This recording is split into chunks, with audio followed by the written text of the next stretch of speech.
Hello and welcome to Chapter 11. Chapter 11 is the second of three chapters in this course that will focus on the concept of marketing. And in this chapter will continue to build on some of the concepts that you learned in Chapter 10. So please make sure that you've grasped the concepts that we did outline in Chapter 10 before proceeding with this chapter. So specifically in this chapter, we're going to take a look, first of all, at the key elements of what's called the marketing mix, or traditionally known as the 4 Ps of marketing. We'll take a look at the concept of creating value, and in particular intrinsic value, when formulating the products or service strategies. So this is a focus on building value for our customers so that they will buy our product or service compared to somebody else's. We'll take a look at some of the 4 factors that will influence the setting of price for our products and services. We'll take a look at the types of distribution systems that you might want to consider when trying to get our product to our customers. We'll take a look at the development of the communication message, and this is the communicating the benefits of our product to our customers. Take a look at the product life cycle and a short introduction to portfolio management.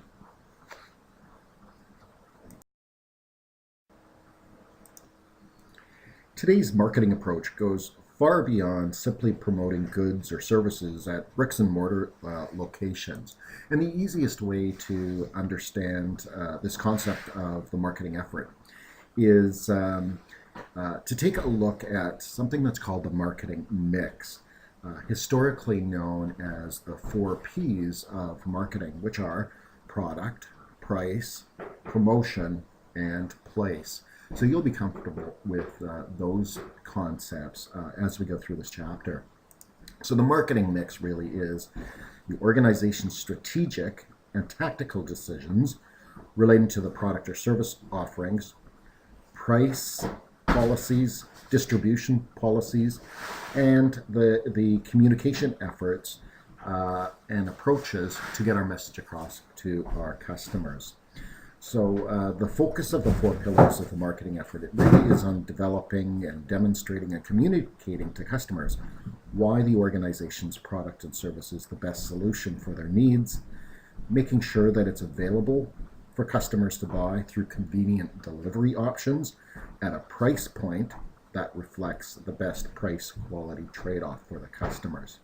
So if we assume that the marketing research and segmentation and target marketing analysis that we learned about in Chapter 10 is done properly, then an effective marketing mix really should focus on having a customer-centric slant and really results in achieving a definitive fit between the product and service that we're offering and our customers' needs.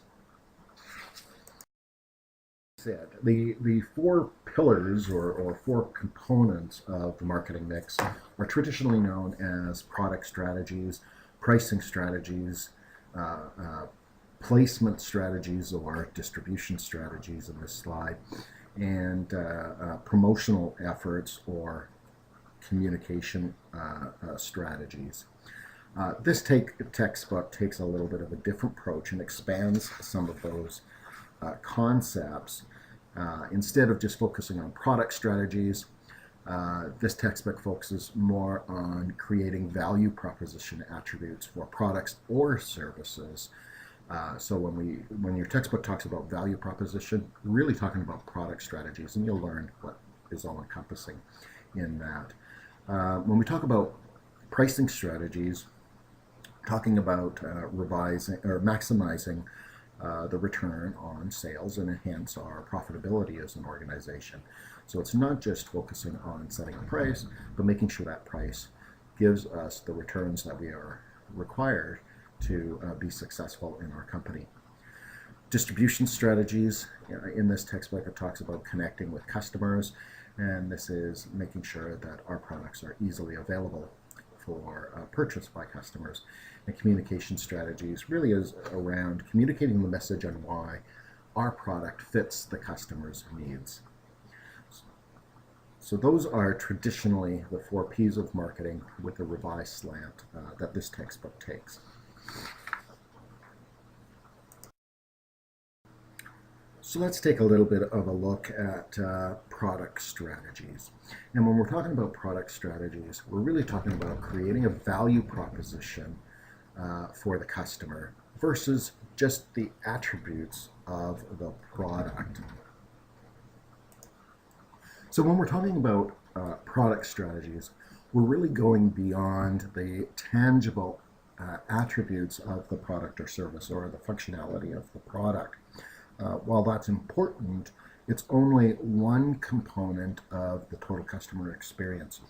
And as a marketer, we really want to focus on the value proposition that our product or services brings to customers, or focusing really on the total customer experience, not just the functionality or the tangible benefits or of our product or service.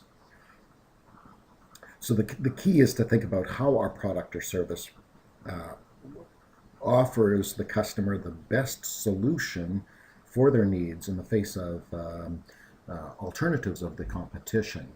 So some of those things that go into the entire customer experience might be branding. And we'll be talking about branding a little bit later on. But branding goes into providing a value to a customer. Certainly customers think about cost advantages when they're making their decisions, so we must be cognizant about the costs of the product or service that we're delivering. We have to be thinking about the customer's experience with respect to the ease of purchase of our product and the post-purchase sales or service and benefits that they might receive after buying our product. We certainly have to be thinking about any financial incentives and benefits, such as loyalty rewards and incentives, or for customers to deal and purchase our products, as well as the psychological and social benefits of the customer experience. You know, how will it make them feel? Peer recognition that they get from buying our product and service. So this concept of product strategies really encompasses the entire customer experience and focuses more on the value proposition that we bring to the customer, as opposed to simply the attributes of our products. So let's take a look at one of these concepts, being the power of brands, on the next slide. So brands move customers from just an awareness to our product to a level of commitment. And good brand names will connotate things like quality or value or consistency of experience or even peer acceptance. So, so name recognition is one thing, but a brand name that communicates other positive attributes can be superior in the market to our competitors. And we'll take a look at the something that's called the branding ladder on the next slide to see how the power of a brand can influence as we step along up that ladder. If we are successful in developing a strong brand name, it can really create an emotional tie or strong intrinsic value to the customer and really increase the chance of success with our marketing efforts. So think about the coffee that you drink. Many of you may go to Starbucks, for instance, and often it's more than the product attributes that brings you to Starbucks.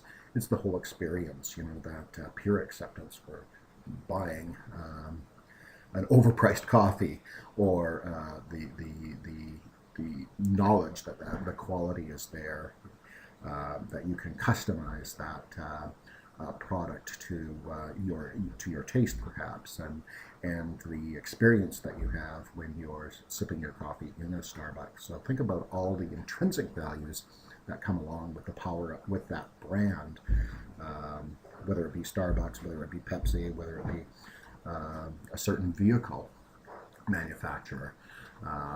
So think about some of the purchases that you've made and what really tied you to that product. What gave you an emotional attachment to that brand?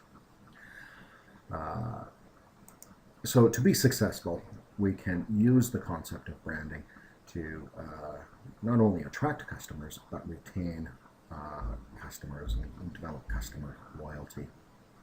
So let's take a look at this concept of the branding ladder and see how the power of a brand can increase as we step along that ladder. So this is the concept of the brand ladder. And there's 4 components or 4 stages of branding. The first being brand awareness, second being brand preference, third being brand loyalty, and the fourth being a commitment to the brand. And brands that have reached the upper level or the brand commitment level have a very active and loyal customer base that continually places that brand at the top of the customer's mind when they are going to purchase a product. So think about, you might have a strong brand commitment to Starbucks or to Tim's. So when you want a coffee, the first thing that comes to mind is you have to go to Tim's or you have to go to Starbucks, or you're thirsty and want a cola, so Pepsi is the only solution. Those type of products have really developed that automatic response to purchasing being brand commitment. And the level of brand commitment is attained over a period of time as a result of that your organization continually meeting and exceeding customer expectations and really providing some value to the brand of the product or service that they deliver. If we take a look at the first level is brand awareness, and brand awareness is gained as organizations communicate and the market accepts that the brand offers some distinctive features that set it apart from its competition.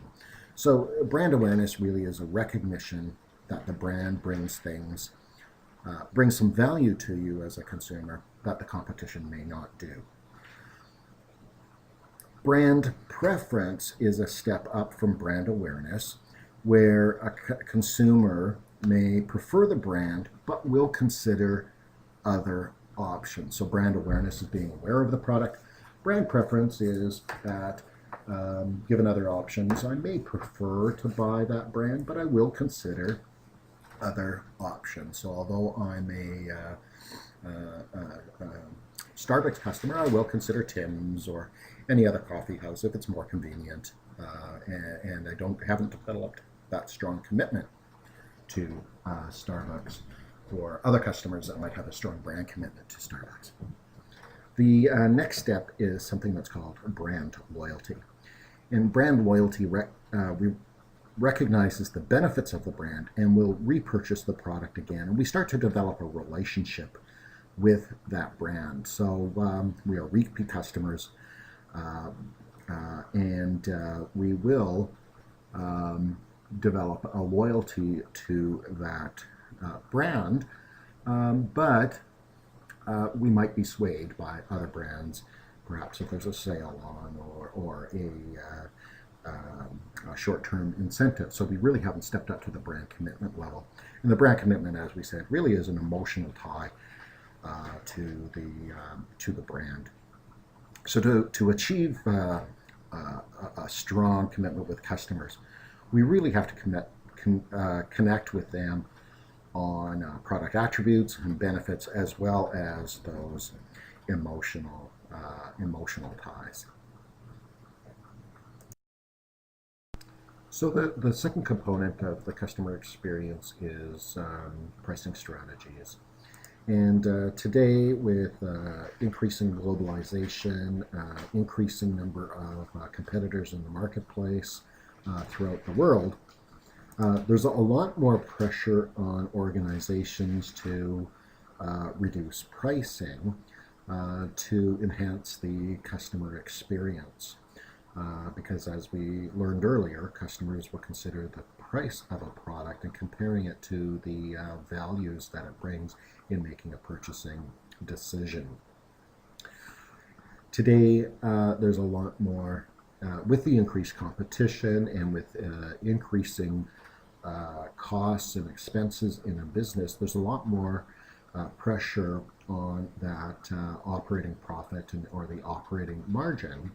And so businesses must do what they can to ensure that they are profitable, to ensure a good return for their shareholders. So in face of that, the downward pressure on prices and wanting to maintain a solid profit margin, customer managers or businesses can really respond in one of two ways. One is, of course, to lower the price, which will create value for the customer. Or the second strategy is focusing on protecting the price.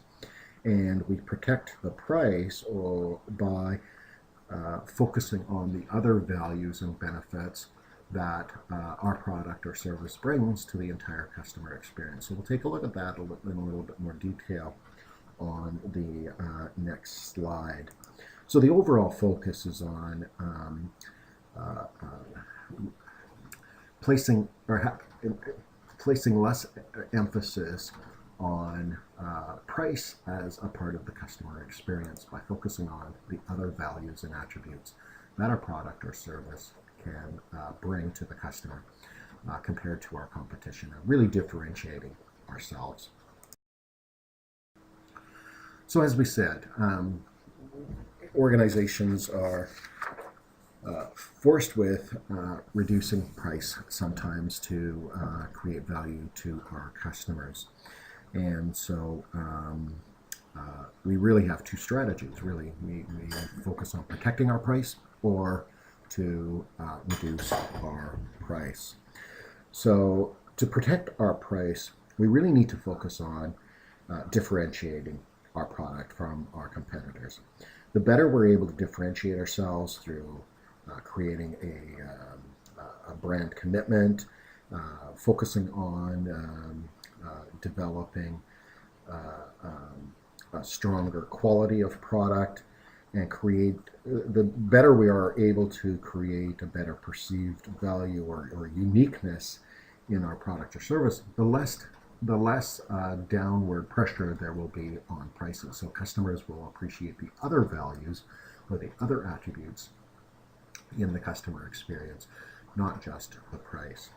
If we're unable to do that, we may very well be forced with reducing our prices to meet the competition.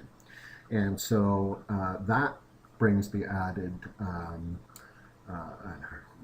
when we have to reduce prices, we have to focus on still retaining our profitability.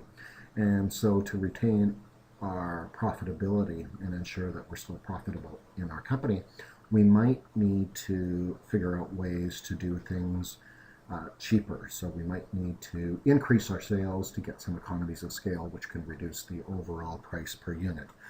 Perhaps we'll need to focus on reducing some of the costs of our marketing strategies to retain profitability. Maybe we will have to reduce the quality of our product in face of those downward pressures to ensure that we are still profitable as a company.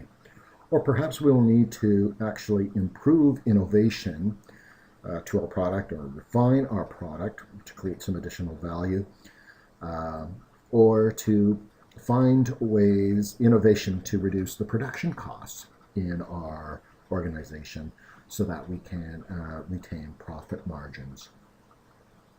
So those are our two strategies to respond to those price pressures.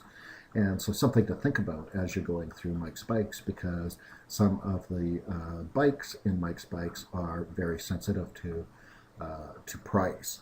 So you may need to focus on other service and other benefits that you can deliver to the customer to ensure that you are more successful than your competition.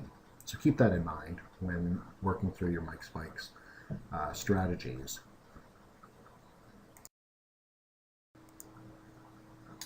So the second P, or the second component of the marketing effort or the marketing mix, is pricing strategies. And determining the right price to charge is really critical to ensuring the success of our marketing strategies. When considering the price and developing pricing strategies, we must understand both internal and external factors. So internal factors might mean having a clear understanding of the cost structure of the products and service that our company offers, and really understands the profitability margin that is required on a product by product basis. And we'll be taking a little bit more of a closer look at internal costing and understanding how cost can affect pricing in Chapter 12. We also have to understand external factors. So some of the external factors we need to understand are what competitors are charging, what their price strategies are, as well as understanding the concept of price elasticity. And you may have learned about price elasticity in an economics course, but price elasticity relates to how much demand changes with changes in price. So for instance, if price increases and the demand for that product or service decreases exponentially with any given price increase, we would say that that product has a very high price elasticity. If demand is relatively unchanged when price goes up, we say that that product or service is inelastic with respect to pricing. So we must understand how the market will respond to price increases or price decreases, for that matter, in developing our pricing strategies.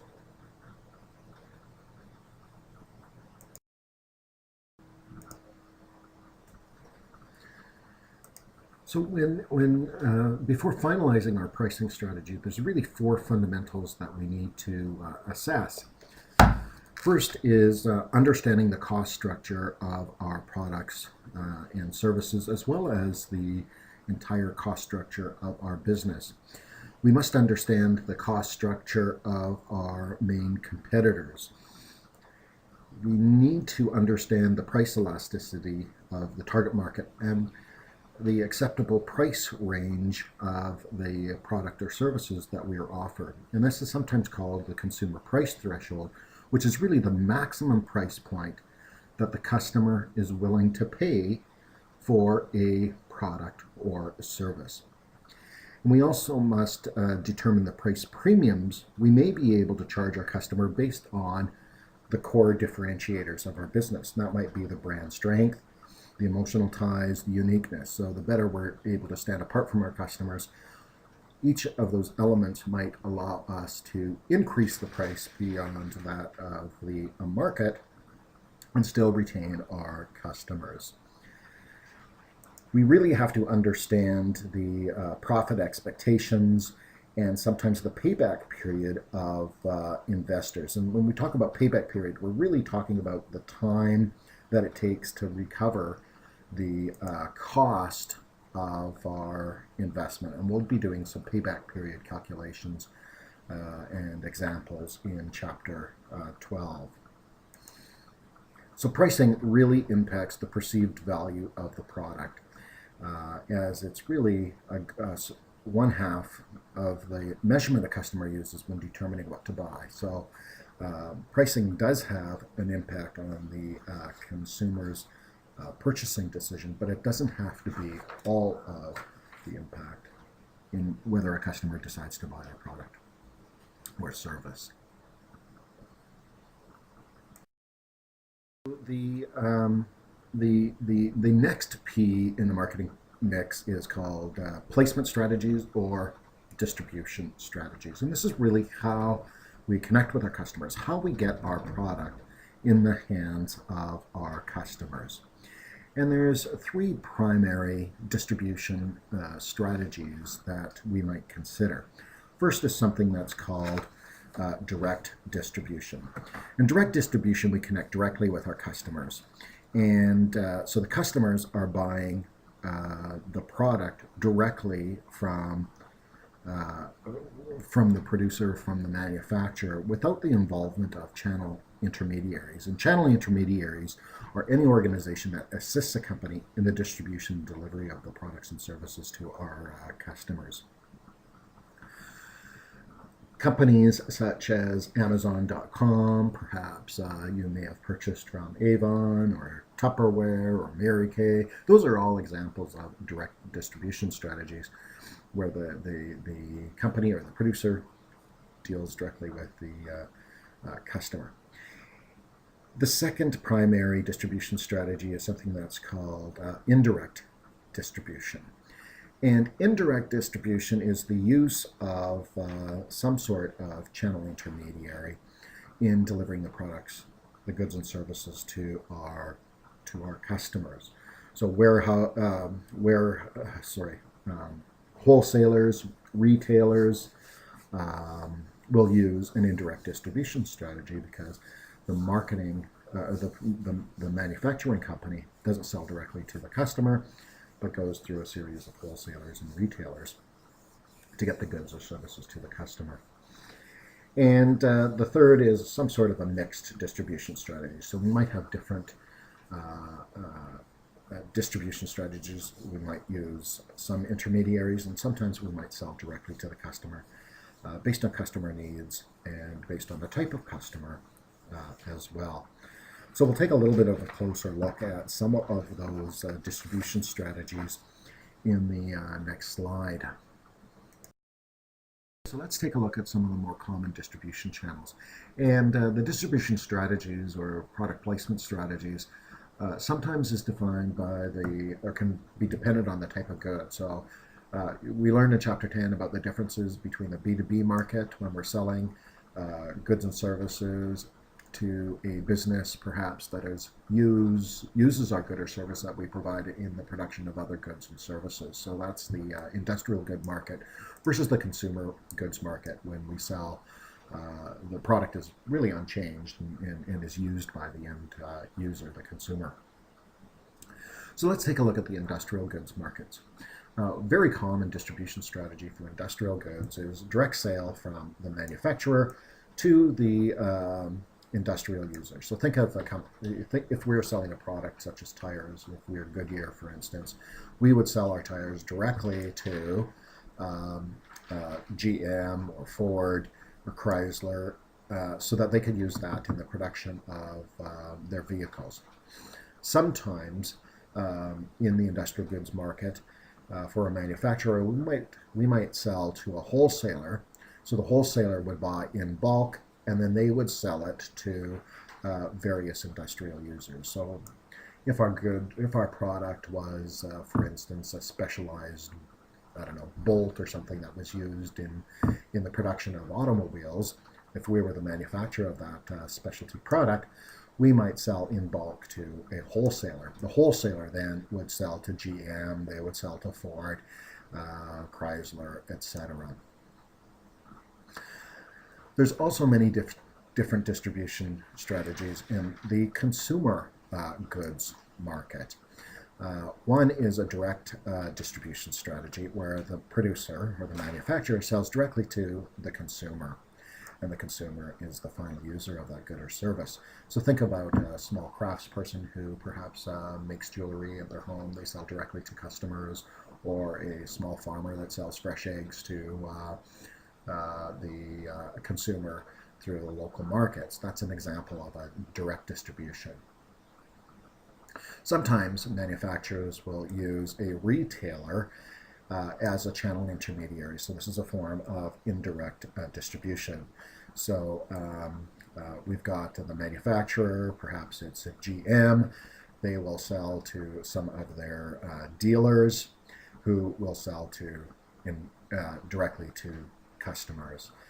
So that's that type of channel where you have one intermediary being a retailer is often used for bigger ticket items, cars, furniture, or sometimes specialty clothing might sell directly to a specialty retailer. One of the more common distribution strategies for consumer goods is the use of multiple channel intermediaries, where manufacturers will sell to wholesalers, and the wholesalers will buy in bulk from the manufacturer, and they will split that bulk and sell to a wide variety of retailers who then will market to the consumer. So this is a very common distribution strategy for what we call consumer goods: groceries, drugs, cosmetics, household goods. So think of many manufacturers, sell goods to wholesalers who then sells to Canadian Tire and Walmart and Sears, who then distribute to the end consumer. Food items, the apples that you buy, is often used as a little bit of a modified distribution strategy where the farmer sells to a food broker who then sells to a wholesaler and a retailer before it gets in the hands of the consumer. Some services such as real estate, stocks, bonds, insurance will sell through, so they are the service organization, they will use a broker. So think of perhaps you've bought a house or you've sold a house, you have used the services of a broker. And the broker's job is not to take title to your house and then try and resell it, but instead they try to facilitate the exchange between the consumer and you as the seller of the house. So they bring buyers and sellers together without really taking title to the good and service.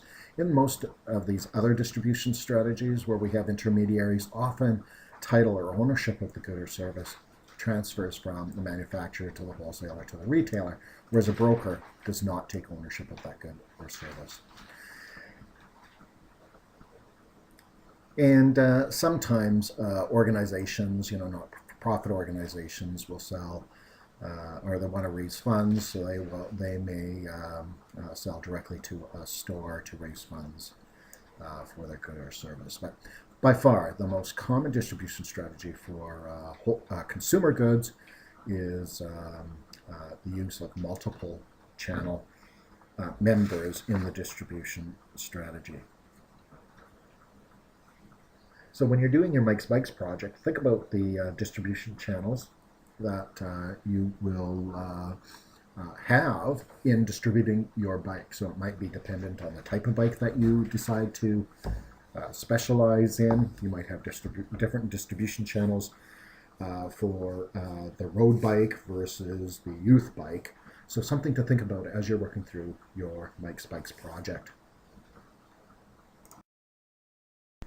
So in creating a methodology or system for connecting with our customers, organizations really need to think in terms of the accessibility and convenience, in addition to the cost and distribution efficiencies that can be gained from using channel intermediaries. And although customers, care about the quality of the product and the price, it's really that positive buying experience that really derives value for the customer. So it's really the entire customer experience. In general, the greater the complexity of a product is, the greater the lack of familiarity that the customer has with our product or service, or the greater the purchase price, the more important sales support becomes at the time of purchase. So we have to think of that in developing our distribution strategy as well. There's really three primary types of channel relationships that we need to understand and talk about. First is the first distribution strategy is something that's called intensive distribution. We're going to talk about selective distribution strategies or exclusive distribution strategies. So those are the three primary types of distribution or channel relationship distribution strategies. So an intensive distribution strategy seeks to maximize product availability in the marketplace by distributing the goods or services that we produce through as many locations and outlets as possible. So there's a focus on getting our product or service out into the public as much as possible. So it's very easy for consumers to buy. This is often the strategy with convenience goods. And convenience goods are goods purchased by a customer on a regular basis without a lot of effort and little emotional connection.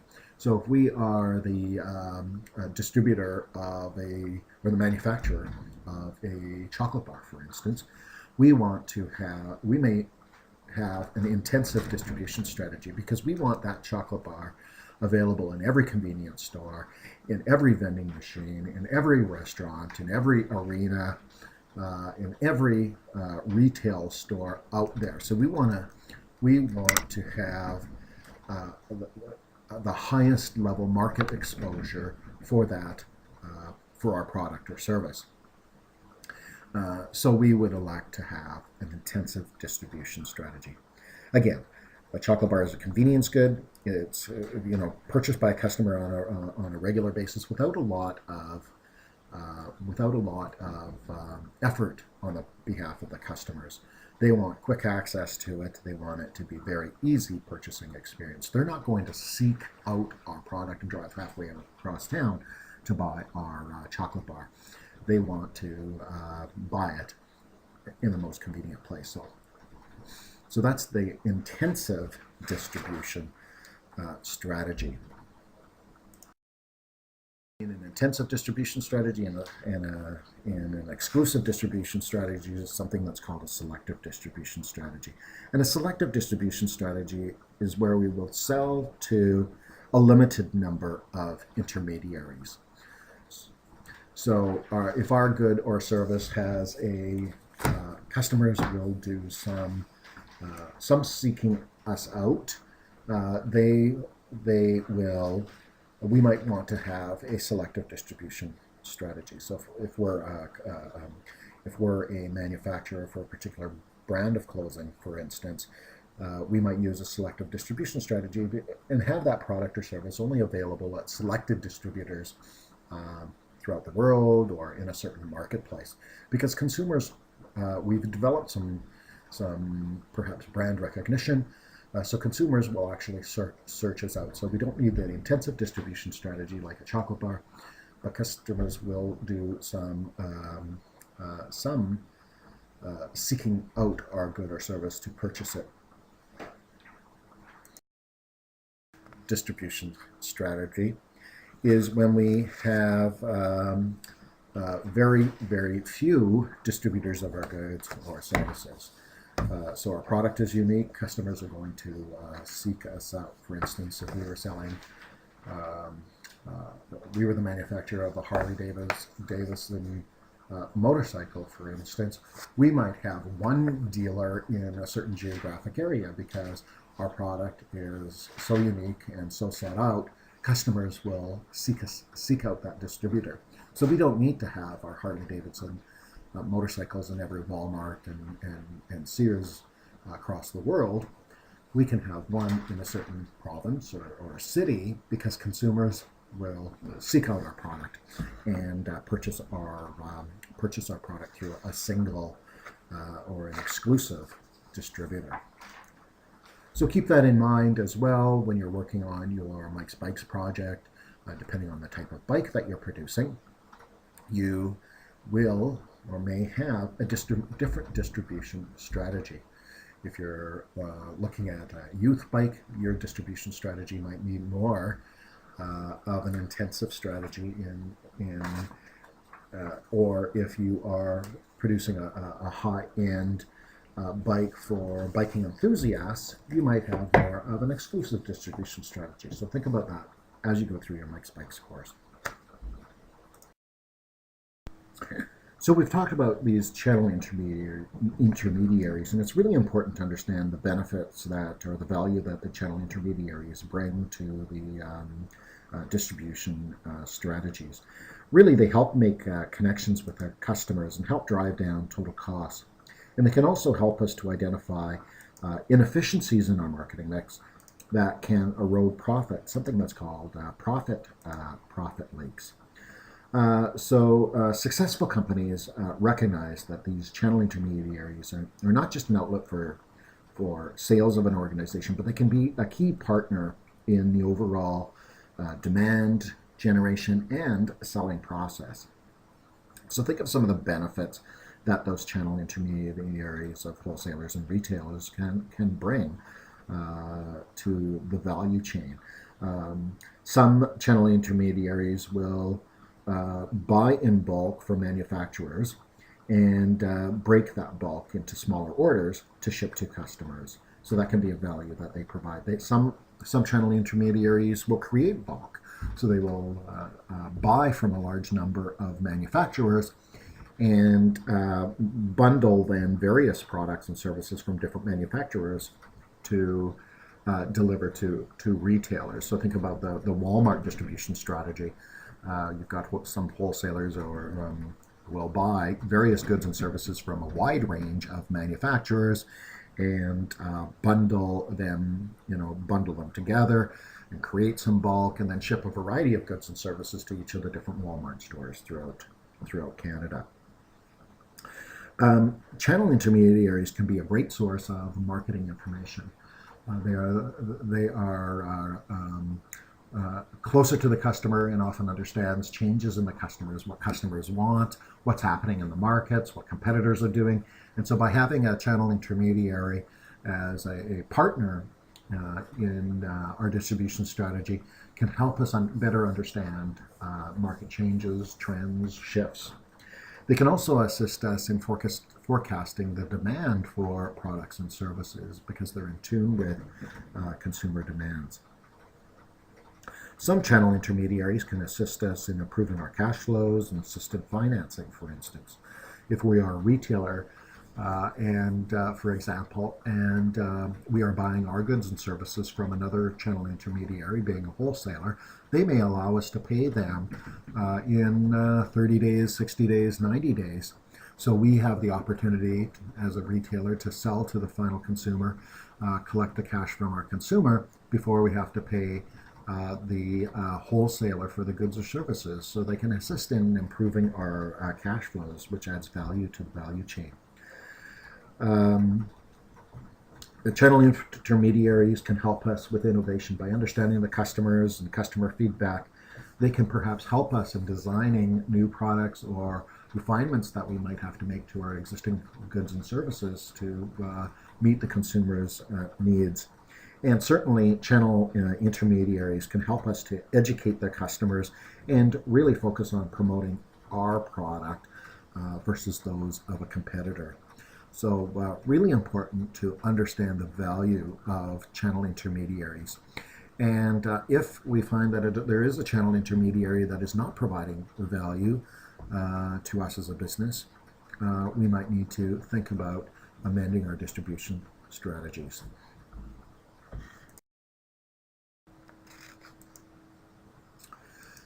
So the fourth P, or the fourth pillar of the marketing mix, is the communication strategy, or traditionally known as product promotion. And it really, historically, was often thought of just being advertising and promotion. However, this communication strategy, or this part of the marketing mix, really involves a lot more than just the development of a media-based message. So the key fundamental of this pillar is that the communication strategy needs to demonstrate the fit of the value proposition that we have developed as the best solution to meet the needs of the target market that's being focused on. So the communication strategy really takes the information that we talked about in Channel 10 with respect to market segmentation and selecting a target market and understanding our customers, understanding the customer profile, and really takes all that information and creates a communication strategy or a very focused message that is driven by a well-defined and well-developed value proposition that is targeted specifically at that target market. So when we talk about message rifling, it's all about making sure that we're communicating the right message or the right product or service value proposition to the right audience at the right time via the right media to communicate that message. And you will be doing some of this in your Mike's Bikes project and determining the communication or the promotional strategies that you wish to use. You'll take a look at different media to use, different forms of media versus radio versus magazines versus advertisements in local newspapers, in communicating your message on why your product is the right fit for the customer through your Mike's Bikes project. So message rifling is really focused on the specific target market to create the fit of the product or service to meet their needs, as opposed to more of a shotgun approach, which is a broad advertising to the overall public. So think about your communication strategy through your Mike's Bike project. Have a well-defined strategy that meets the needs of your business and really focuses on your target market. It's important to understand the life cycle of a product, because the life of product and service will go through a life cycle, and we really need to understand that our strategies may change throughout that product life cycle. So in the next slide, we're going to take a look at the 5 stages of the product life cycle, and they are really product development, introduction, growth, maturity, and decline. So let's take a look at the product's life cycle and also understand on how some of our strategies will change as the product goes through its life cycle.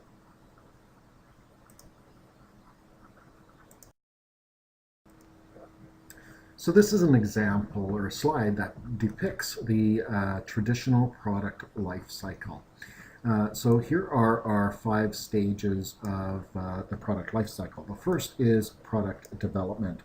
And product development is the creation of new products or services, including the concepts of product development, feasibility assessment, developing a prototype, determining whether there's a potential market that really exists, and test marketing, and pre-launching some of the communication messages in the development of the product cycle.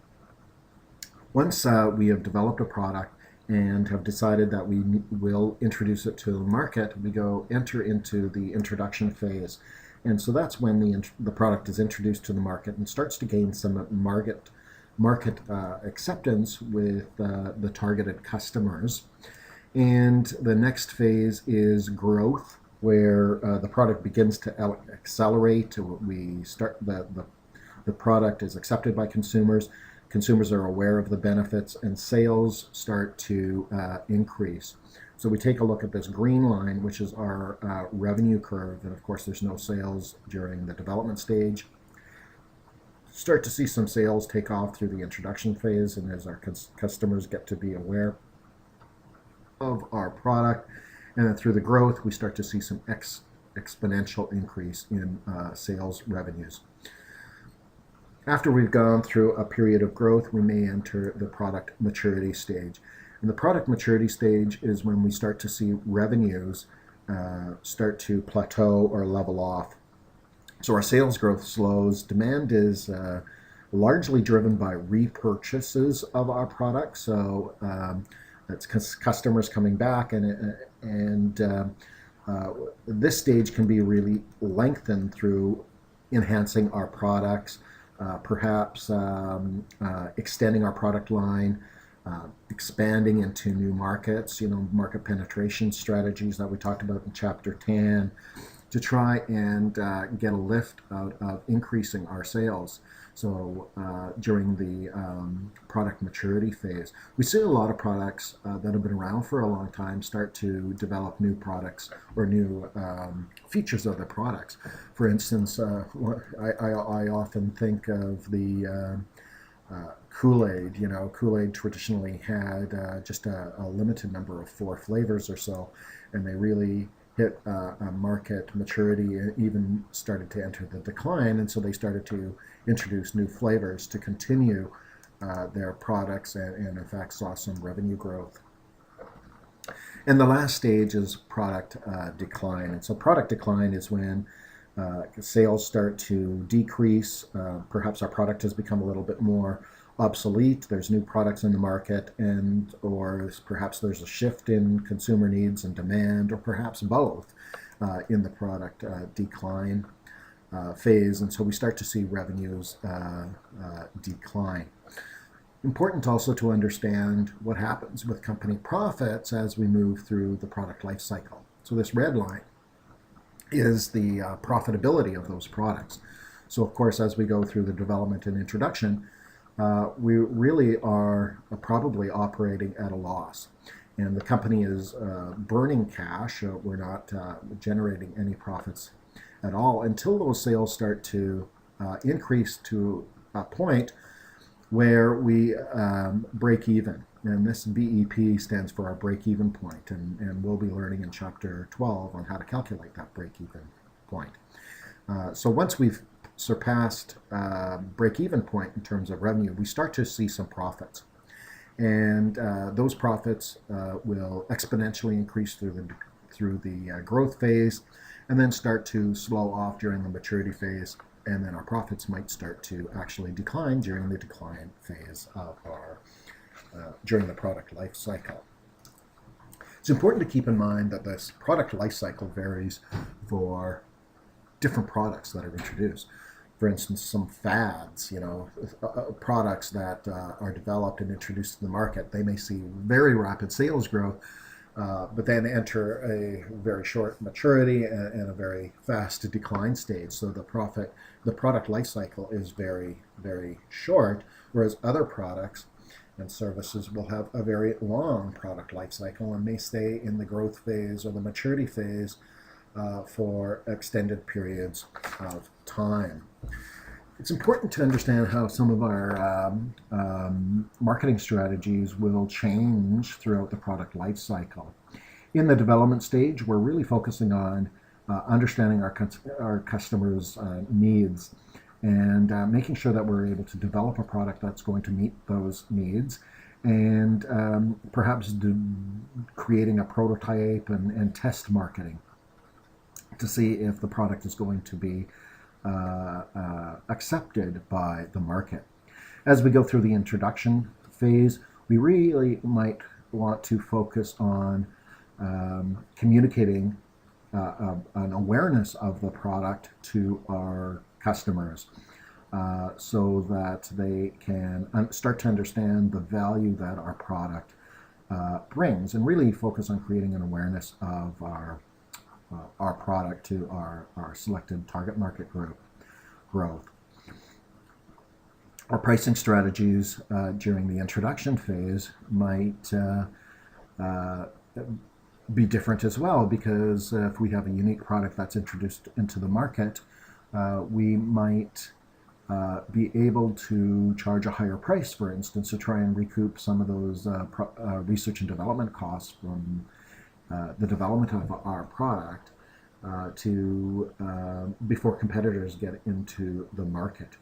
As we go through the growth phase, we'll start to see some more competitors enter into the market. So our marketing strategy might change a little bit, so that we might have to lower our price a little bit to meet competitors, or really focus on creating a value proposition for our product by differentiating ourselves from our competitors. And during the growth phase, we really want to focus on customer acquisition and retention of our products to increase our market share. During the growth phase, we really might want to be focusing on creating a brand preference and even some brand commitment to protect ourselves from increasing competition. During the growth phase, we want to achieve our break-even point as quickly as possible and continue to increase sales to maximize our profitability. During the product maturity phase, the focus will be on customer retention. Perhaps we might want to take a look at expanding our product into new markets through through a market penetration strategy, or perhaps refining our products through some product development to get into some new markets, and really maximizing our return on sale.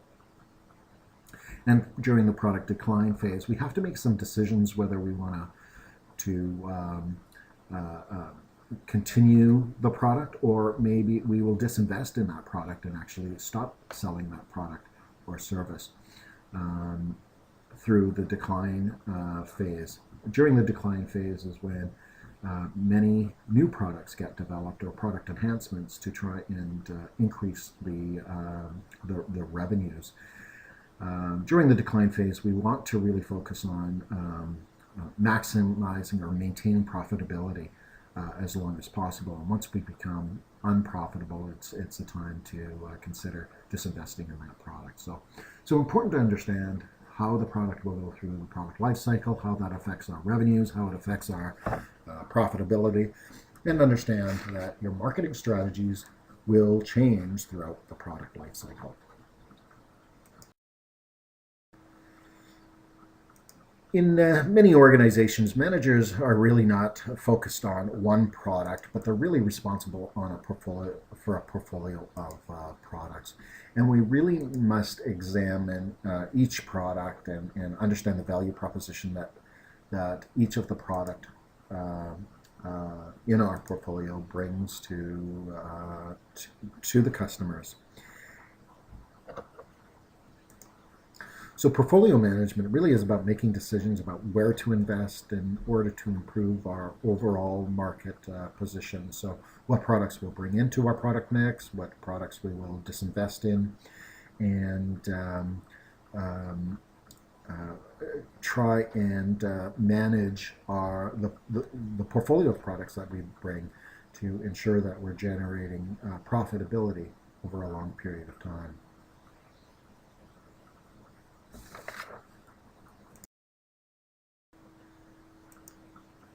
So up to this point, our focus really has been on managing a single product, but in many organizations, managers are responsible for the growth and the financial solvency of an entire product portfolio.